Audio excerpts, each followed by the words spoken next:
Assalamualaikum warahmatullahi wabarakatuh. Perkenalkan, nama saya Mariana Ririn Putri Makleat dan rekan saya Bunga Lia. Kami dari kelompok 7 akan mempresentasikan hasil diskusi kami yang berjudul Laporan Keuangan yang Dikonsolidasi atau Investasi Dicatat dengan Metode Harga Perolehan.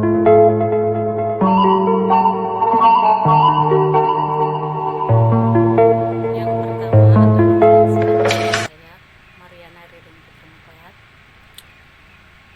Laporan keuangan yang dikonsolidasi atau investasi yang dicatat dengan metode harga perolehan. Pada bab sebelumnya telah dikemukakan bahwa ada dua metode pencatatan yang berlaku terhadap investasi saham-saham perusahaan anak, khususnya apabila tujuan pemilikan tersebut adalah untuk memperoleh posisi kontrol atau mengendalikan baik terhadap usaha maupun manajemen perusahaan lain tersebut dan untuk jangka waktu yang relatif permanen. Salah satu metode pencatatan tersebut telah dibahas secara mendetail sampai kepada pengaruh atau konsekuensi metode pencatatan tersebut di dalam penyusunan neraca konsolidasinya.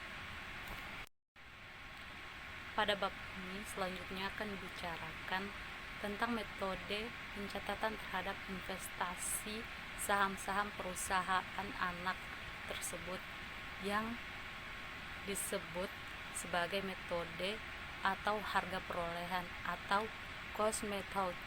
Akan tetapi perlu diingatkan di sini bahwa pada metode harga perolehan ini tetap berlaku konsep-konsep yang mendasari dan syarat-syarat penyusunan neraca konsolidasi yang sama dengan metode equity yang telah dikemukakan sebelumnya. Metode harga perolehan atau cost method.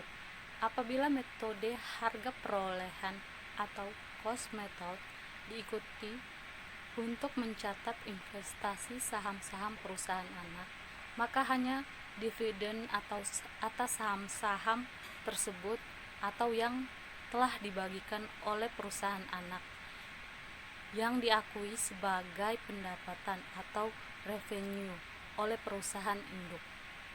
Sebaliknya, laba atau rugi atas pemilikan modal atau saham hanya timbul apabila sebagian atau seluruh jumlah saham yang dimiliki itu dijual. Kedua hal tersebut merupakan perbedaan prinsipal antara kedua metode pencatatan investasi saham-saham perusahaan anak. Pada metode equity, pendapatan atas investasi diakui atau yang pada akhirnya harus disajikan dalam laporan laba rugi perusahaan induk pada saat perusahaan anak melaporkan adanya keuntungan usaha. Sebaliknya, apabila perusahaan anak menderita rugi, maka harus pula diakui adanya kerugian yang timbul atas investasi saham. Pembagian laba yang dilakukan oleh perusahaan anak hanya merupakan realisasi atas bagian laba yang telah diakui sebelumnya oleh perusahaan induk. Oleh sebab itu pula di dalam metode equity atau saldo, rekening investasi saham-saham perusahaan anak berubah-ubah sejalan dengan perubahan jumlah kekayaan bersih perusahaan anak.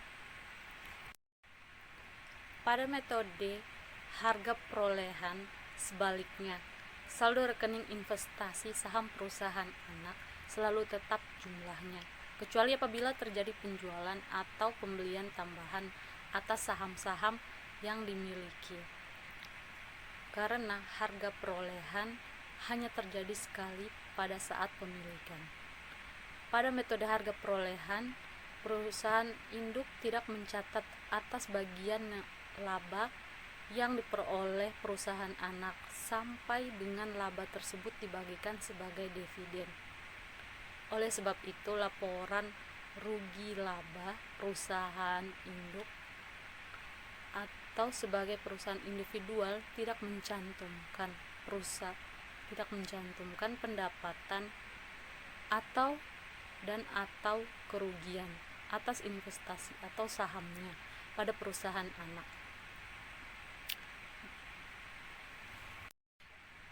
Bagian atas laba yang diperoleh atau yang belum dibagikan sebagai dividen atau rugi yang harus ditanggung oleh perusahaan induk hanya diakui dalam laporan keuangan atau neraca yang dikonsolidasi.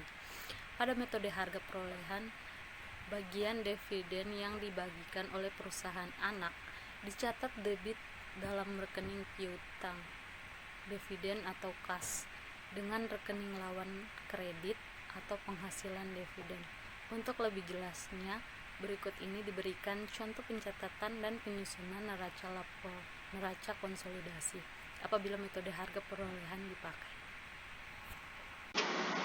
Contoh 1, pada tanggal 1 Januari 1980, PT PI membeli 80% saham-saham PT PA dengan harga seluruhnya Rp1.000.000. Pada saat itu, modal saham PT PA yang telah beredar sebesar nominal 1 juta, sedang rekening laba yang ditahan mempunyai saldo kredit sebesar 200.000. Untuk 6 bulan pertama tahun 1980, PT PA memperoleh laba sebesar 200.000. Sedang untuk 6 bulan kedua dalam tahun yang sama, rugi sebesar 50.000. Pada tanggal 10 Desember 1980, PT PA mengumumkan pembagian dividen sebesar 100.000, sedang realisasi pembayarannya baru terjadi pada tanggal 20 Desember.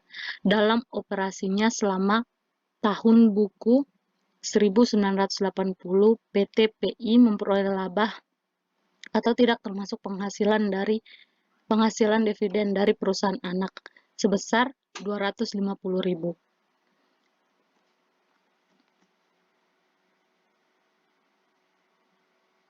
A. Neraca konsolidasi per 1 Januari 1980 sesaat setelah terjadi pemilikan saham-saham perusahaan anak. Untuk mudahnya, terlebih dahulu dibuat lajurnya. Adapun bentuk daftar lajur yang dibuat sesaat setelah terjadinya pemilikan saham baik pada metode harga perolehan maupun pada metode equity adalah sama.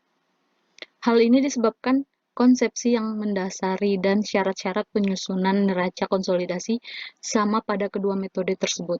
Pada saat pemilikan, perbedaan nilai investasi saham yang dicatat dengan metode equity dan nilai investasi saham yang dicatat dengan metode harga perolehan praktis tidak ada. Oleh karena pada saat tersebut belum ada perubahan kekayaan bersih perusahaan anak yang dicatat dalam rekening investasi saham pada metode equity. Dengan demikian, daftar lajur maupun neraca konsolidasi yang disusun pada tanggal 1 Januari 1980 sama dengan pada contoh 1 dalam bab 13. B. Jurnal-jurnal yang harus dibuat PT PI dalam hubungannya dengan pemilikan saham-saham PT PA selama tahun buku 1980 disajikan dalam bentuk perbandingan dengan metode equity sebagai berikut.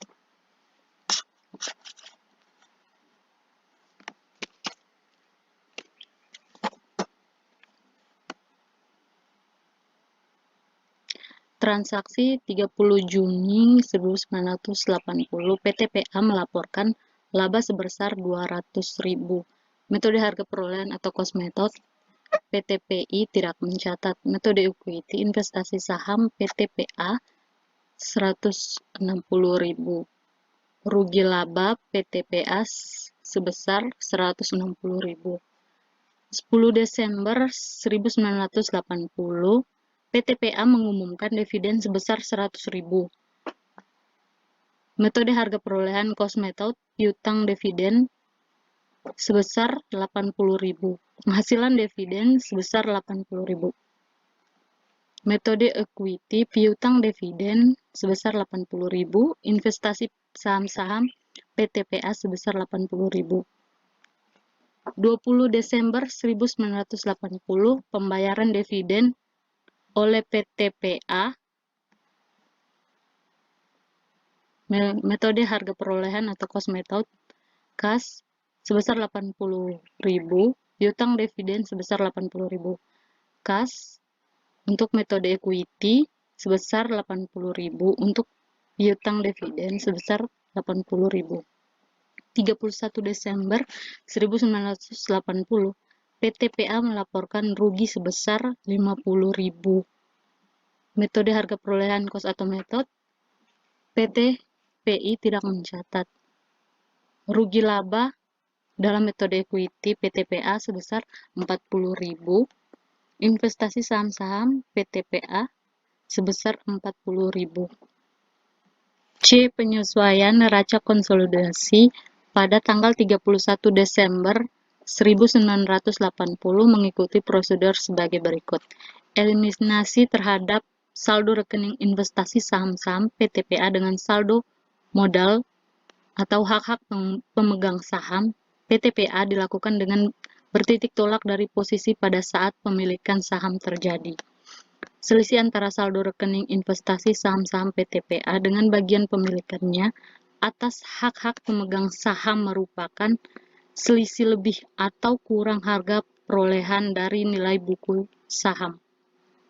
Sedang sisa kredit hak-hak pemegang saham PTPA setelah dieliminasinya sebagian pemilikan perusahaan induk merupakan saldo hak-hak pemegang saham minoritas. Oleh karena saldo laba yang ditahan PTPA dalam hal ini tidak lagi sama dengan saldo pada saat terjadi pemilikan saham, maka timbul persoalan di dalam menemukan besarnya bagian yang merupakan hak para pemegang saham minoritas dan yang harus diakui sebagai haknya perusahaan induk seperti di atas.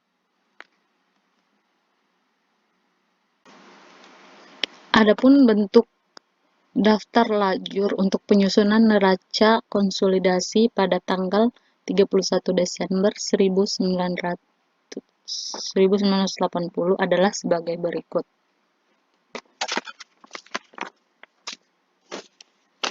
Setelah hak-hak pemilikan perusahaan induk dieliminasi, langkah berikutnya adalah menentukan hak-hak para pemegang saham minoritas atau minority interest. Hak pemegang saham minoritas dihitung dengan bertitik tolak dari posisi keuangan terakhir atau saat penyusunan neraca konsolidasi PTPA. Sisa kredit atau debit hak-hak para pemegang saham PTPA setelah dikurangi dengan jumlah hak pemilikan perusahaan induk dan jumlah hak pemegang saham minoritas merupakan hak atau bagian atas perubahan kekayaan bersih yang harus diakui oleh perusahaan induk. Pada contoh ini, jumlah tersebut adalah sebesar 40.000, yaitu 80% dari kenaikan saldo laba yang ditahan PTPA sejak saat pemilikan saham sampai dengan tanggal penyusunan neraca konsolidasi sebesar 50.000. Atau 250 dikurangi dengan 200.000. Di dalam neraca konsolidasi, saldo laba yang ditahan PTPI dengan demikian tidak saja bertambah dengan laba operasi sendiri tersebut sebesar 250.000, tetapi juga ditambah dengan penghasilan dividen atas investasi saham-saham PTPA sebesar 80.000 dan bagian atas kenaikan kekayaan bersih PTPA sebesar 40.000. Adapun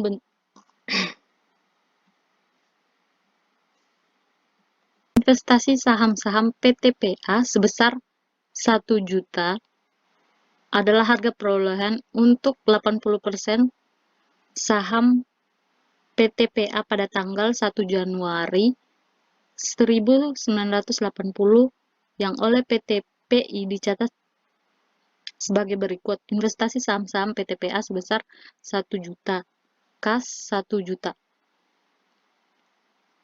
Macam-macam aktiva PTPI sebesar 2.830.000 terdiri dari saldo awal sebesar 2.500.000 dan penghasilan ditambah dengan laba operasi sendiri sebesar 250.000 dan penghasilan dividen sebesar 80.000.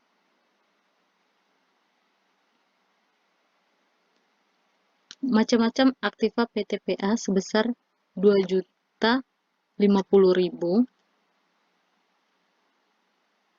terdiri dari saldo awal 2 juta ditambah dengan laba semester 1 1976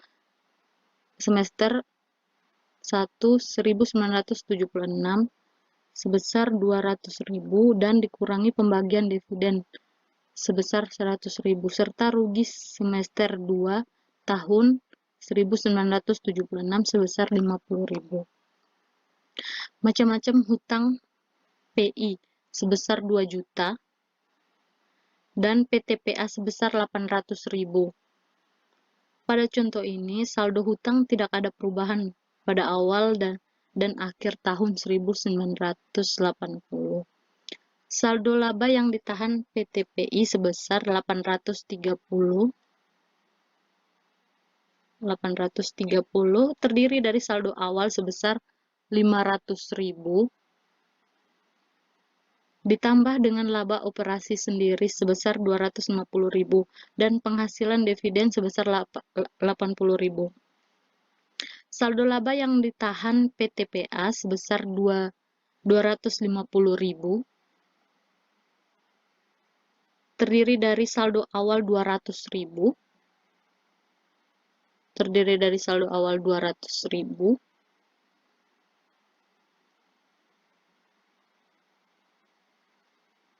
dan dikurangi dengan rugi operasi 6 bulan kedua tahun 1980 sebesar 50.000 dan pembagian dividen sebesar 100.000. Eliminasi saldo modal PTPA dilakukan dengan bertitik tolak dari posisi awal sebesar presentase pemilikannya. Pada contoh ini adalah 80% dikali 1 juta dan 80% dikali 20.000. Hak-hak pemegang saham minoritas ditentukan atau dihitung dengan bertitik tolak pada posisi terakhir pada saat penyusunan neraca konsolidasi. Pada contoh ini adalah 20% dari modal saham sebesar 1 juta dan 20% dari saldo laba ditahan sebesar 250.000.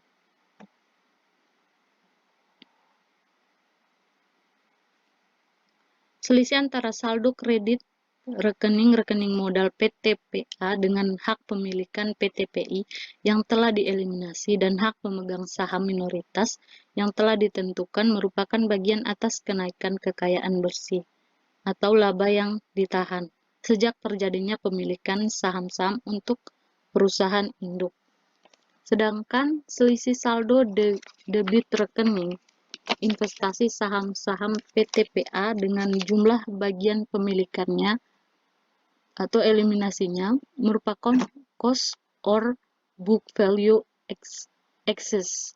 Pada metode harga perolehan ini, besarnya cost or book value excess praktis tidak ada masalah seperti halnya pada metode equity. Besarnya cost or book value excess di dalam daftar lajur pada metode harga perolehan dihitung juga atas dasar posisi keuangan pada saat terjadinya pemilikan saham.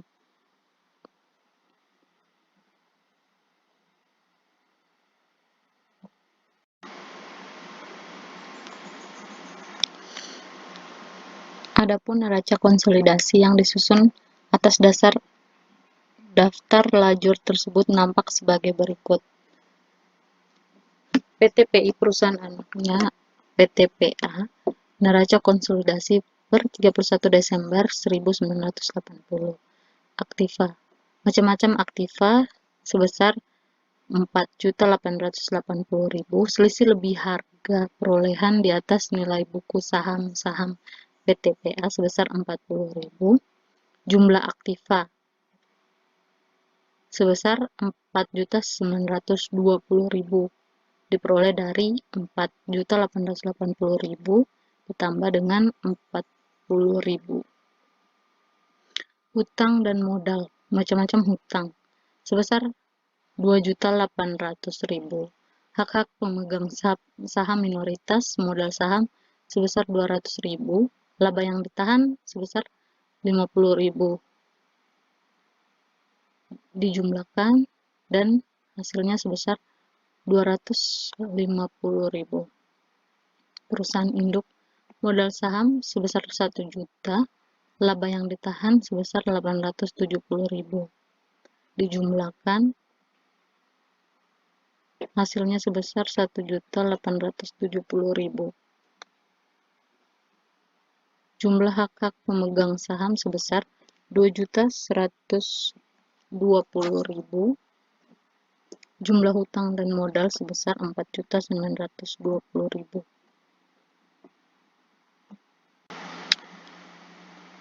Alternatif teknik-teknik penyusunan neraca konsolidasi dengan metode harga perolehan. Meskipun di dalam buku-buku perusahaan induk tidak dilakukan pengakuan terhadap bagian laba perusahaan anak yang belum direalisasikan atau di bagian sebagai dividen, namun demikian di dalam neraca yang dikonsolidasi, jumlah tersebut harus diakui pula sebagai kenaikan atas saldo laba yang ditahan.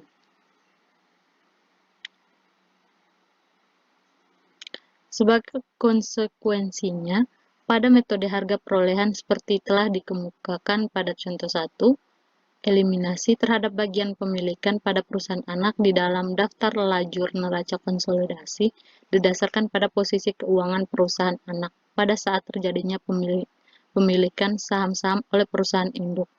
Oleh sebab itu, apabila terjadi kenaikan saldo laba yang ditahan pada perusahaan anak yang berasal dari laba operasi yang belum atau tidak dibagikan sebagai dividen, maka harus ditentukan besarnya sebagian yang harus diakui oleh perusahaan induk di dalam neraca yang dikonsolidasi. Pada contoh 1 di muka, jumlah tersebut timbul dari perhitungan sebagai berikut. Saldo laba yang ditahan PTPA 31 Desember 1980 sebesar 250.000. Saldo yang ditahan PTPA 1 Januari 1980 sebesar 200.000. Kenaikan saldo laba yang ditahan sejak terjadinya pemilikan saham oleh PTPI sebesar 50.000. Bagian pemilikan saham 80%. Kenaikan saldo laba yang ditahan untuk PTPI 80% dikali 50.000, hasilnya 40.000.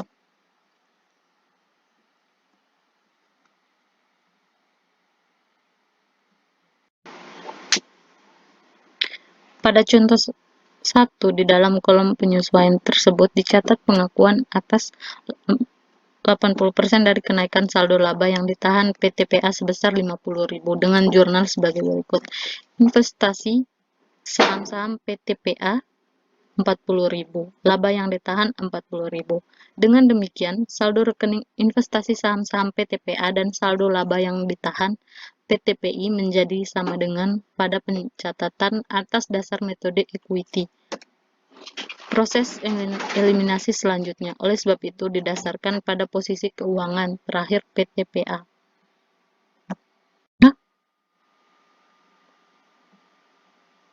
PTPI dan perusahaan anaknya PTPA Daftar lajur penyusunan neraca konsolidasi per 31 Desember 1980. Investasi saham-saham PTPA sebesar 1 juta. Eliminasi 80% modal saham 800.000. Eliminasi 80% laba yang ditahan sebesar 200.000 pada eliminasi kredit. Selisih lebih harga perolehan di atas nilai buku-buku di neraca konsolidasi sebesar 40.000. Harta dan lain-lain sebesar 2.830.000. Pada PTPA sebesar 2.050.000. Total 3.830.000 pada PTPI, sedangkan pada PTPA sebesar 2.050.000. Pada neraca konsolidasi, harta lain-lain sebesar 4.880.000. Di bagian kredit hutang-hutang pada PTPI sebesar 2 juta, pada PTPA sebesar 800.000. Neraca konsolidasi di kredit 2.800.000. Modal saham PTPI sebesar 1 juta, PTPA 0. Neraca konsolidasi pada kredit pada modal saham PTPI sebesar 1 juta. Laba yang ditahan PTPI 830.000. Penyesuaian kredit PTPA sebesar 40.000. Neraca konsolidasi sebesar 870.000.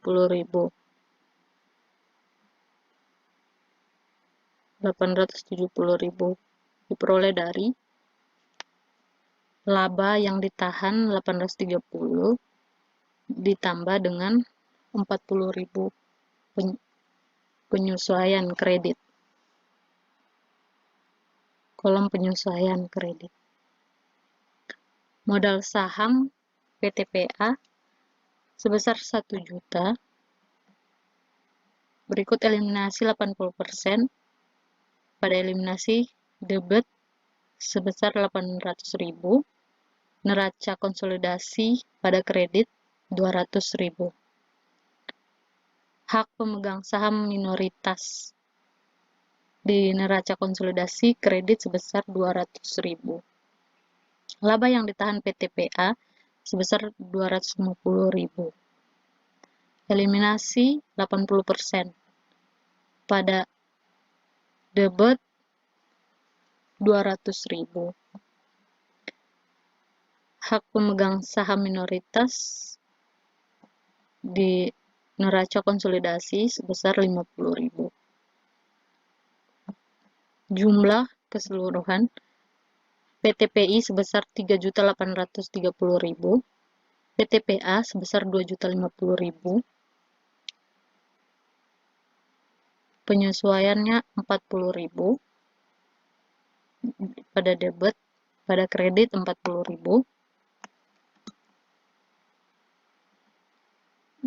pada eliminasi di debit 1 juta, pada kredit 1 juta, neraca konsolidasi pada debit 4.920.000, pada kredit sebesar 4.920.000.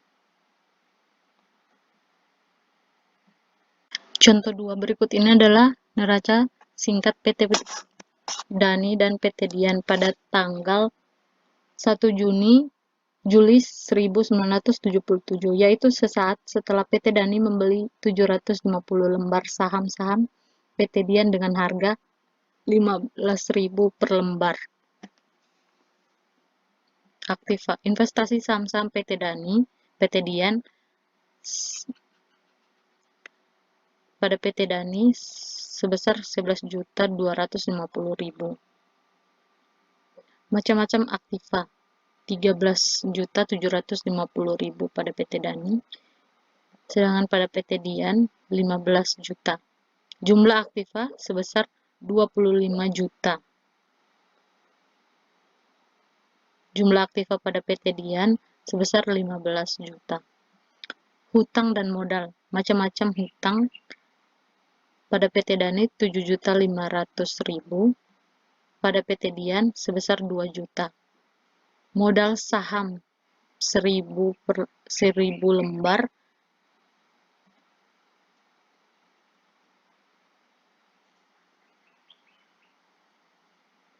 pada PT Dani 10 juta, pada PT Dian 10 juta. Laba yang ditahan pada PT Dani sebesar 7.500.000, sedang pada PT Dian sebesar 3 juta. Jumlah dan hutang modal keseluruhan pada PT Dani sebesar 25 juta, sedangkan pada PT Dian 15 juta.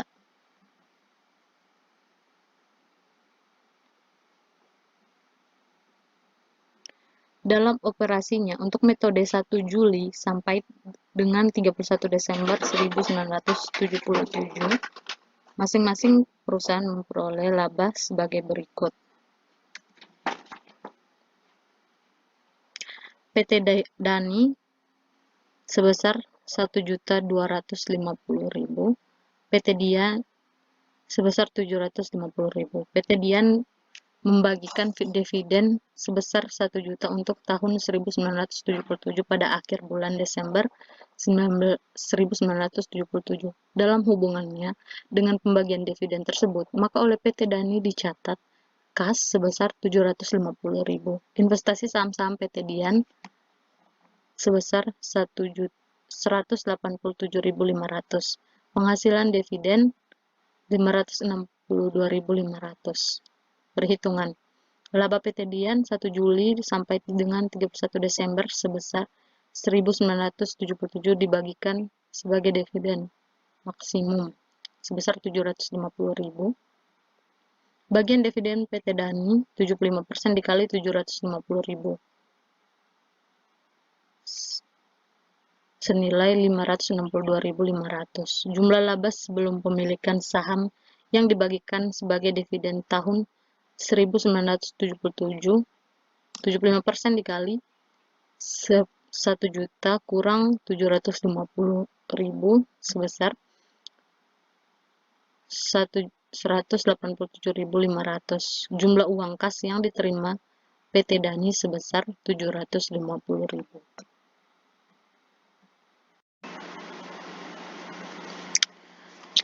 Berikut daftar lajur sebelum terjadi pembagian dividen oleh PT Dian. Rekening neraca. Investasi saham-saham PT Dian pada PT Dani sebesar 11.250.000. Eliminasi 75% saham-saham pada kredit sebesar 7.500.000. Eliminasi 75% saldo laba yang ditahan 1 Juni 1977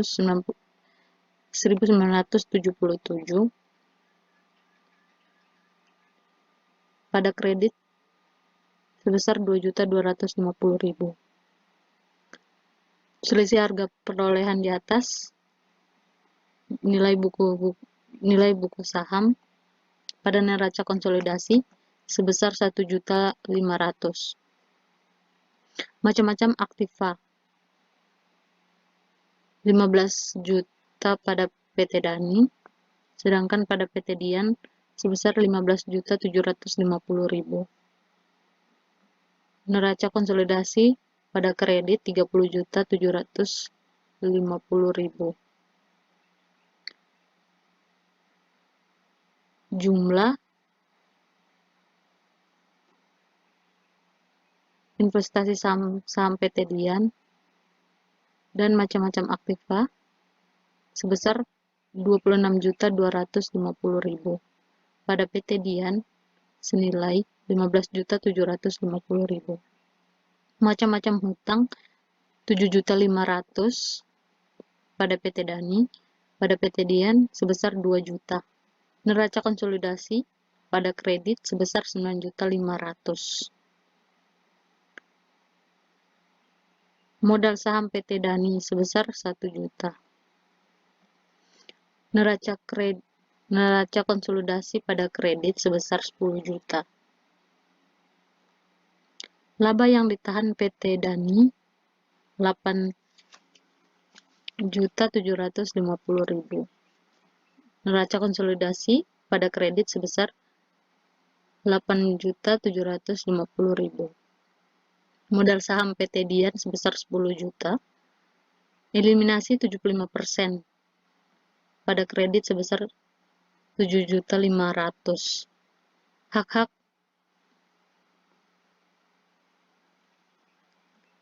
saham minoritas 25%. Pada neraca konsolidasi kredit sebesar 2.500.000. Laba yang ditahan PT Dani pada PT Dian sebesar 3.750.000. Eliminasi 75% seperti di atas. Pada debit senilai 2.250.000. Hak saham minoritas 25%. Pada neraca konsolidasi di kredit sebesar 937.500. Kenaikan saldo laba yang ditahan untuk PT Dani 75% dikali 750.000. Pada neraca konsolidasi di bagian kredit senilai 562.500. Jumlah totalnya 26.250.000 pada PT Dani, pada PT Dian 15.750.000. Eliminasi di debit senilai 9.750.000, pada kredit senilai 9.750.000. Neraca konsolidasi pada debit senilai 32.250.000, pada kredit sebesar 32.250.000. Sekian dari presentasi saya. Selanjutnya akan dijelaskan oleh rekan saya, Bungalia. Terima kasih.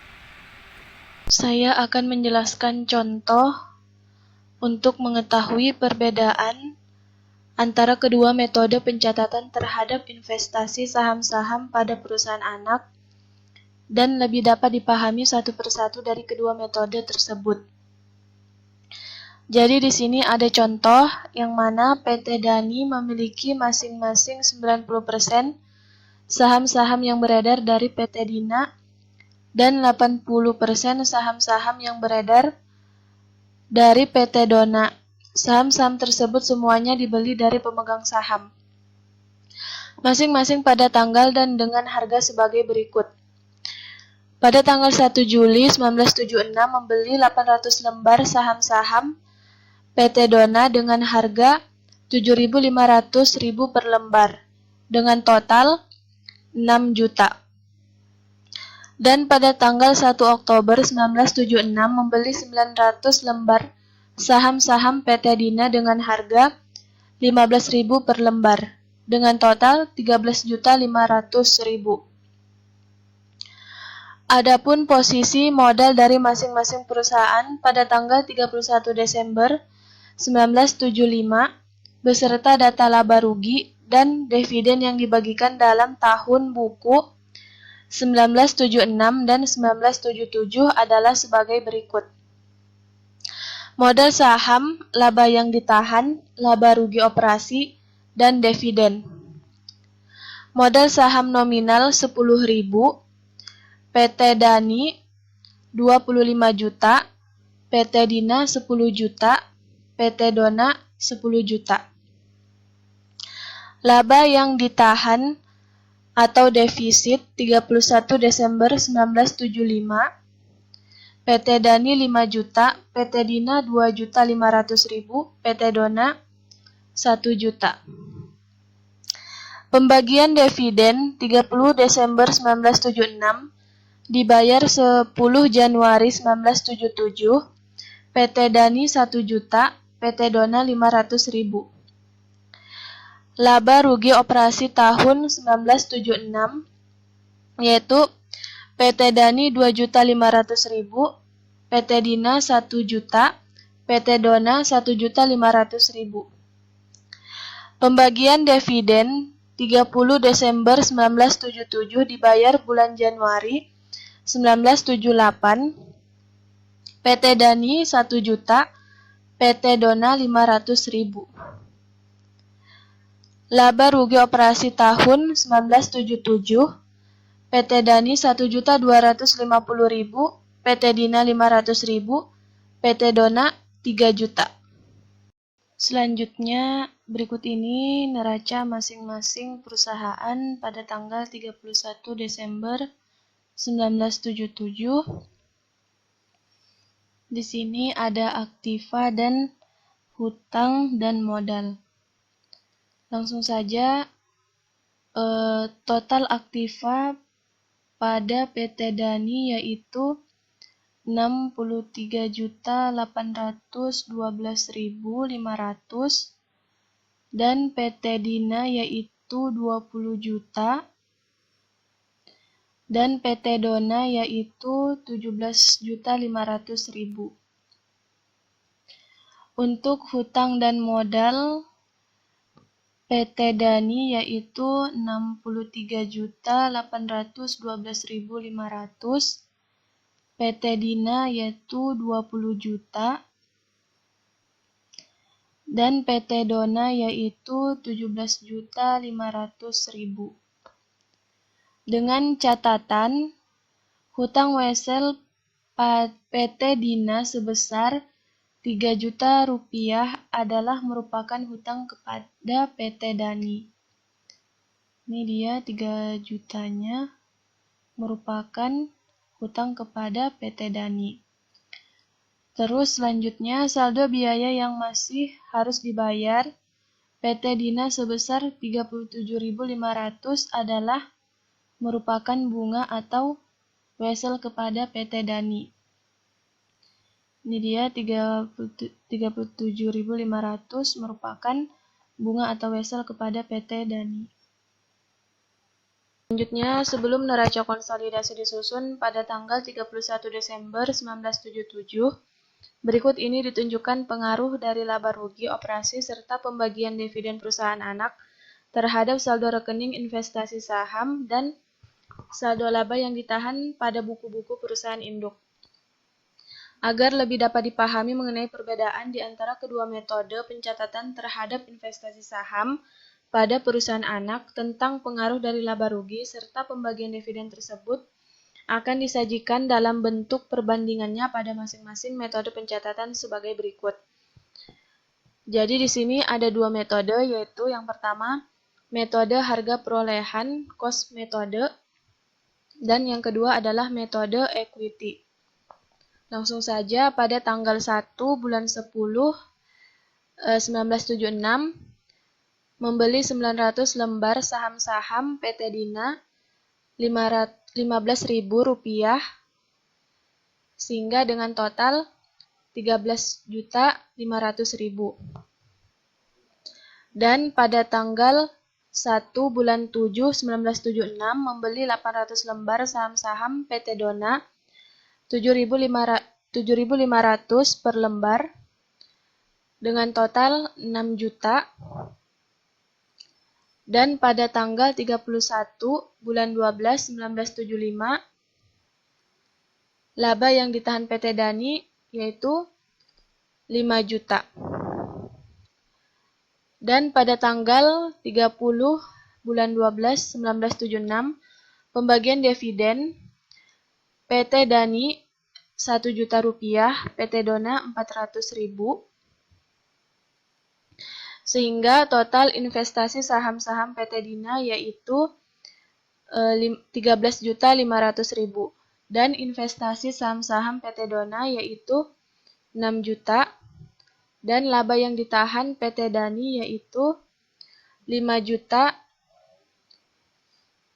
dikurang 1 juta ditambah 400.000.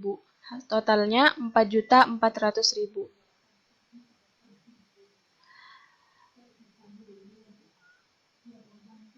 Selanjutnya, jadi total investasi saham PT Dina yaitu 13.500.000 dan investasi saham-saham PT Dona yaitu 6 juta.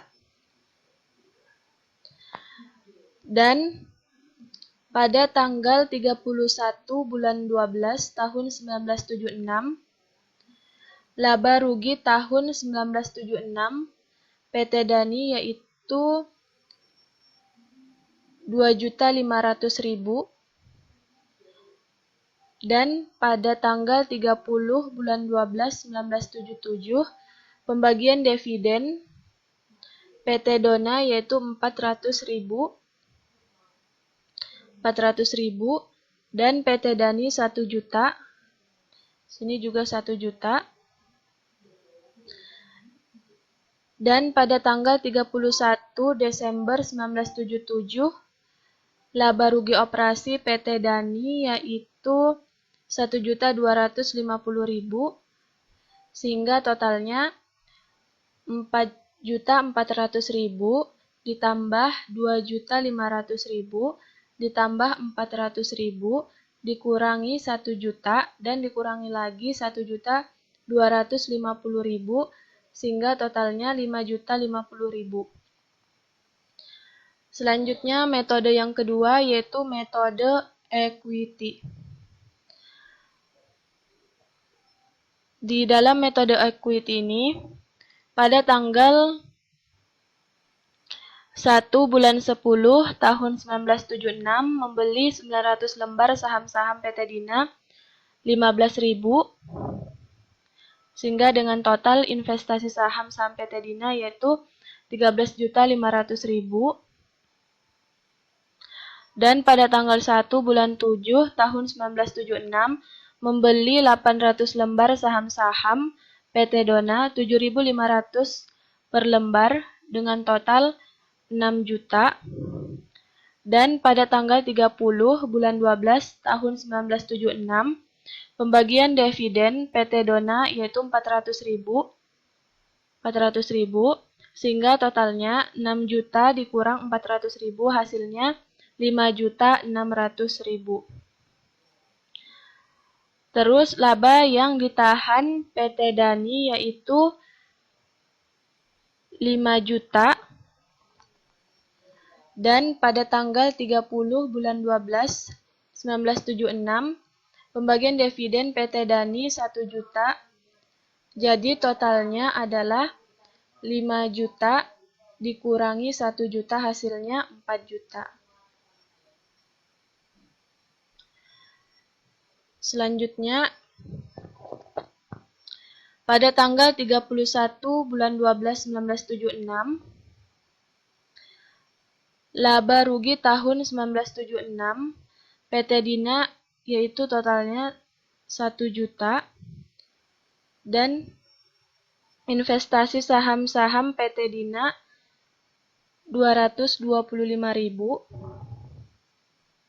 dan pada tanggal 31 Desember 1977 laba rugi operasi PT Dina 500.000 450.000 sehingga totalnya 12.825.000. Dapat 12.825.000 dari 13.500.000 dikurangi 225.000 dan dikurangi lagi 450.000 sehingga mendapatkan total saldo per 31 Desember 1977 yaitu 12.825.000 untuk investasi saham-saham PT Dina. Selanjutnya untuk investasi saham-saham PT Dona pada tanggal 31 bulan 12 tahun 1976, laba rugi tahun 1976 PT Dona yaitu 1.500.000 dengan total 600.000, dan pada tanggal 30 bulan 12 1977 pembagian dividen PT Dona 400.000. Sini 400.000. Dan pada tanggal 31 bulan 12 tahun 1977, laba rugi operasi PT Dona yaitu 3 juta. Sini 2.400.000. Sehingga totalnya 8.200.000. Dapat 8.200.000 ini dari 5.600.000 ditambah 600.000 ditambah 400.000 dikurangi 2.400.000 sehingga mendapatkan ini. Itu untuk investasi saham-saham PT Dona. Selanjutnya, laba yang ditahan PT Dani pada tanggal 31 bulan 12 1976, laba rugi PT Dina 1 juta. Jadi di sini 225.000. Dan laba rugi PT Dona 1.500.000. Jadi di sini 600.000. Dan laba rugi PT Dani 2.500.000. Di sini totalnya 2.500.000. Dan pada tanggal 30 bulan 12 tahun 1977, pembagian dividen PT Dani 1 juta. Di sini 1 juta. Dan pada tanggal 31 bulan 12 1977, laba rugi operasi PT Dina 450.000. Laba rugi operasi PT Dona 2.400.000. PT Dani 1.250.000 sehingga dengan total 6.575.000. Didapatkan dari 4 juta dikurang 225.000 ditambah 600.000 ditambah 2.500.000 dikurangi 1 juta dikurangi 450.000 ditambah 2.400.000 dikurangi 1.250.000. Selanjutnya yaitu daftar lajur PT Dani dan perusahaan anaknya, PT Dina dan PT Dona, daftar lajur untuk penyusutan neraca konsolidasi per 31 Desember 1977. Sini ada rekening neraca, ada debit dan kredit. Untuk debit bisa dilihat di neraca sini. Langsung saja untuk debit PT Dani yaitu 63.812.500, PT Dina 20 juta, PT Dona 17.500.000. Dan untuk kredit PT Dani yaitu 63.812.500, PT Dina 20 juta, PT Dona 17.500.000. Dan di sini ada eliminasi debit dan kredit. Untuk piutang wesel PT Dina 3 juta masuk di kredit. Dan pendapatan yang masih harus diterima 37.500 masuk di kredit. piutang dividen 400.000, dan uang muka pembelian 2 juta masuk di kredit. Eliminasi 90% modal saham 9 juta masuk di kredit. Eliminasi 90% saldo laba yang ditahan tanggal 1 bulan 10 1976 1.575.000 masuk di kredit.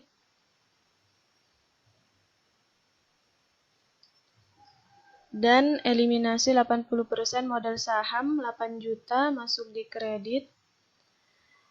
Dan eliminasi 80% saldo laba yang ditahan tanggal 1 bulan 7 tahun 1976 200.000 masuk di debit. Sehingga total debit 200.000 dan kreditnya yaitu 24.012.500.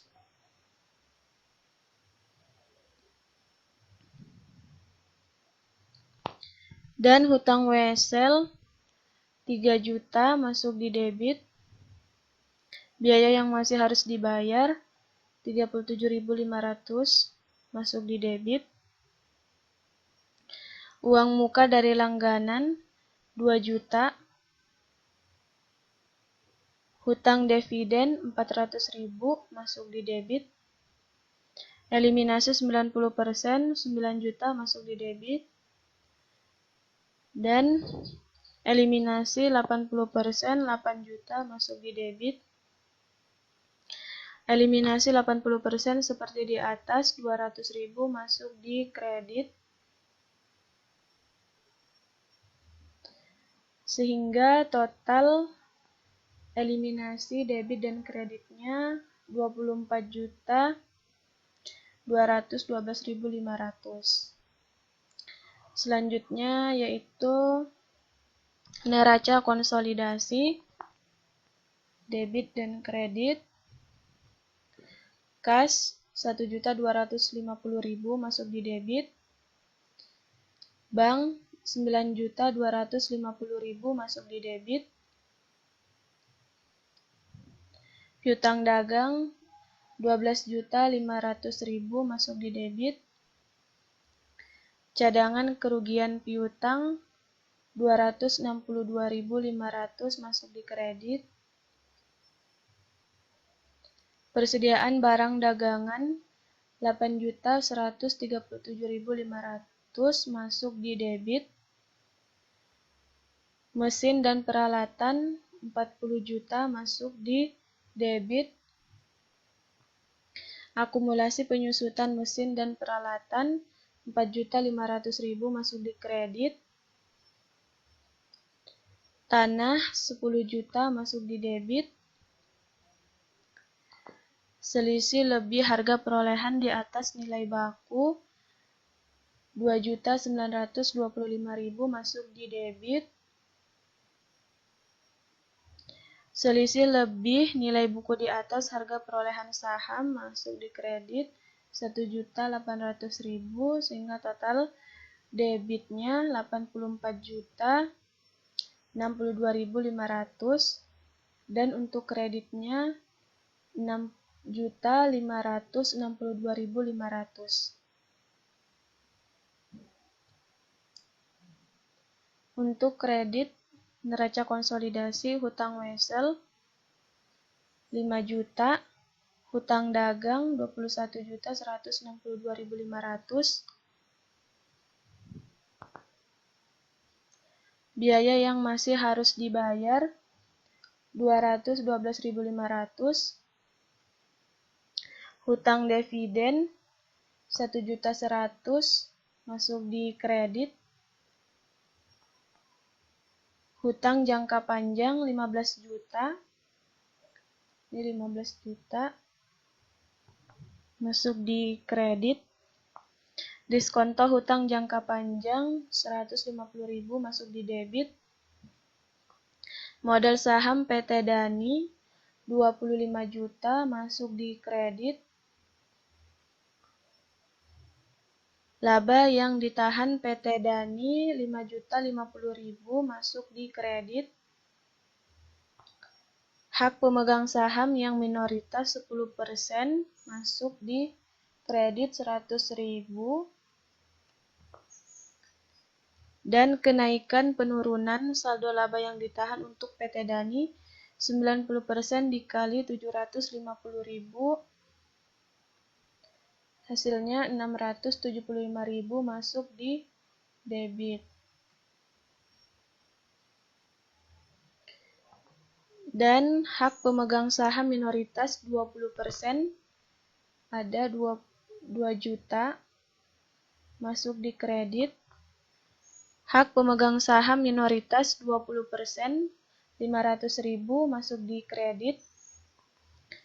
Kenaikan saldo laba yang ditahan untuk PT Dani 80% dikali 2.750.000, hasilnya 2.200.000. Ini 2.200.000 masuk di kredit. Jadi total neraca konsolidasi debit dan kreditnya yaitu 84.887.500.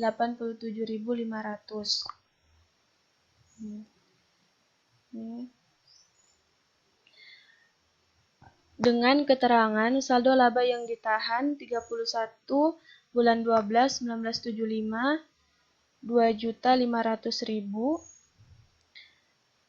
Prioritas rugi operasi tanggal 1 bulan 1 sampai tanggal 1 bulan 10 1976 9/12 dikali 1 juta, hasilnya 750.000, sehingga 2.500.000 dikurang 750.000, hasilnya 1.750.000. Saldo laba yang ditahan 31/12/1975 prorata laba operasi tanggal 1 bulan 1 sampai tanggal 1 bulan 7 1976 6/12 dikali 1.500.000, hasilnya 750.000, sehingga saldo per 1 Juli 1976 yaitu 250.000, hasil dari 1 juta dikurangi 750.000. Saldo per 31 Desember 1977 yaitu 1 juta. Saldo per 1 Oktober 1976 yaitu 1.750.000 dikurangkan hasilnya 750.000. Saldo per 31 Desember 1977 2.500.000. Saldo per 1 Juli 1976 250.000. Kenaikan dari tanggal 1 sampai 7 1976 sampai dengan 31 bulan 12 1977 yaitu 2.750.000. Adapun neraca konsolidasi yang disusun dari daftar lajur tersebut adalah sebagai berikut. PT Dani dan perusahaan anaknya, PT Dina dan PT Dona, neraca konsolidasi per 31 Desember 1977. Di sini ada aktiva,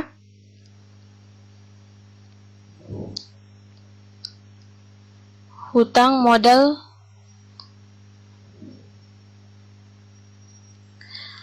aktiva lancar, kas 1.250.000, bank 9.250.000, piutang dagang 12.500.000, cadangan kerugian piutang 262.500, sehingga total piutang dagang dan cadangan kerugian piutang yaitu 12.337.500. Persediaan barang dagangan 8.137.500, sehingga total aktiva lancar yaitu 30.875.000. Aktiva tetap, mesin dan peralatan 40 juta, akumulasi penyusutan mesin dan peralatan 4.500.000, sehingga 40 juta dikurang 4.500.000 yaitu 35.500.000. Tanah 10 juta. Jumlah aktiva tetap 45.500.000.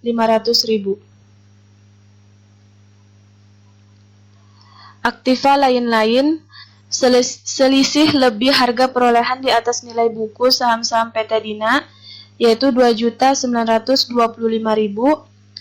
Total aktiva 79.300.000. Hutang dan modal, hutang lancar, hutang wesel 5 juta, hutang dagang 21.162.500. Biaya yang masih harus dibayar 212.500. Hutang dividen 1.100.000. Jumlah hutang lancar 27.475.000.